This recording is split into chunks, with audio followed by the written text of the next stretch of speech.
So, Allie, if I were to ask you as a child what you thought your big plan would be as an adult, what would you say? I think I thought that I was supposed to be a professional singer. I maybe perform on Broadway. My sophomore year at Oklahoma State, I was pursuing a music performance degree when I was financially forced to drop out of college. And at that point, if God had a plan for me, I really had no idea what it was.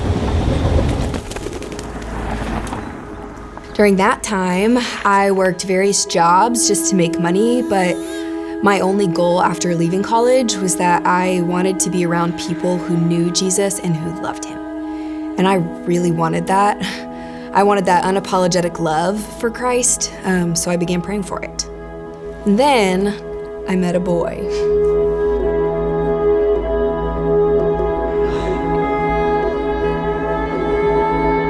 We dated seriously for a while and decided to move to Texas to start a life together. He was going to be an architect, and I really wasn't sure what I was gonna do, but I knew I was gonna marry him. We were gonna make a family and start our life together. And in some ways, that was kind of it for me. The story was done. I knew I didn't want to sing anymore, and I knew I wasn't going back to college.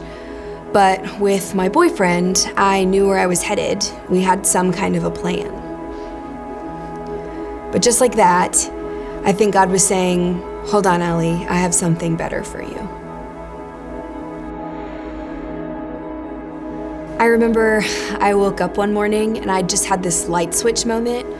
I was sitting on my porch and I just really felt like the Lord had said to me, "You know, Allie, you've been praying for this intense relationship with me for years, and I want to give it to you now. But in order to have that, you're gonna have to give up some things. You can have him or you can have me.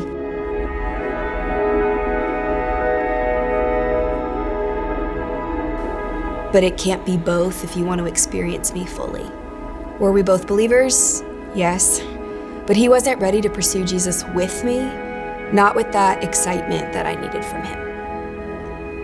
That was a really difficult decision for me because it would mean being alone and feeling unsafe. But God's challenge to me was very clear. So I moved back to Oklahoma and began experiencing a radical change. I was invested in the Lord. My time in Scripture was intentional. And for the first time in my life, music was no longer something I wanted to do as a career, but it became my way of talking to the Lord. During that time, my college pastor saw something in me, and he asked me if I wanted to be the events coordinator for our college ministry. Now, I had no idea what I was doing, no experience whatsoever, but I really loved something about it.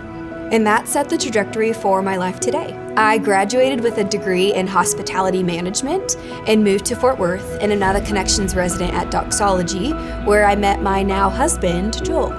Now I'm on a path I never could have imagined for myself. And the truth is, the Lord in all of his goodness provides us with these obstacles. And if we choose to trust him, everything will work out for his good.